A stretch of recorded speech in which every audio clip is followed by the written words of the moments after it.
bloating, for example, is bacteria that produce gas.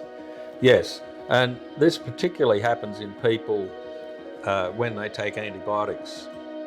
Now, we need to say that the healthy small intestine, that's the bit just below the stomach, that is occupied by cultures that are like yogurt cultures.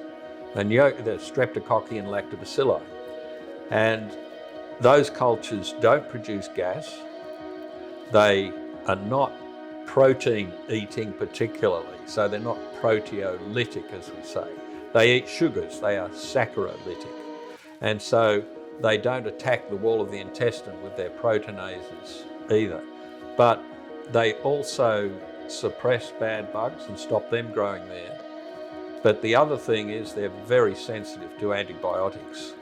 And when we take an antibiotic for whatever cause, these days we don't have an injection, we take a capsule, and the first place it hits is the small intestine.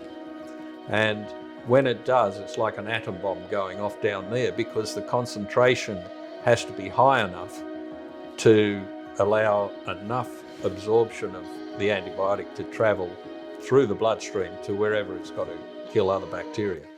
And so it has a devastating effect on any bacteria that are sensitive to that particular antibiotic. When that happens, we create what we could call a biological vacuum. And then it's absolutely established that it's bacteria from the mouth that travel down and establish in that area. And ironically, proton pump inhibitor drugs for gastric reflux actually make Nexium, for example? Nexium, Zantac, whatever. Those drugs actually make it more likely that the bacteria from the mouth will get down there and take over. And those, if they're gas producers, that gas is too far down to burp out, and too high up. It's too high up to it's go sitting out in the middle like a bubble in a level, knowing which way to go. Yeah, that's right. So what happens is it just stretches the intestine, giving the pain and discomfort of that stretching.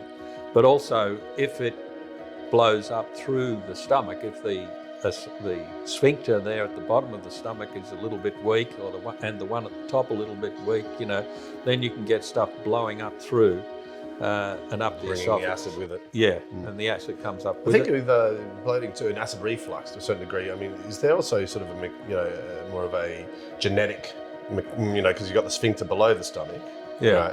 right? Could that be a genetic disorder as well as a bacterial disorder? Or? Look, anything's possible. Yeah. But it could also be that the bacteria that are involved in this sort of thing are producing paralysing neurotoxins, Yeah. So it could all be somehow. It could be weakening the muscle of that sphincter. I don't know. Yeah. That's not my area of specialty.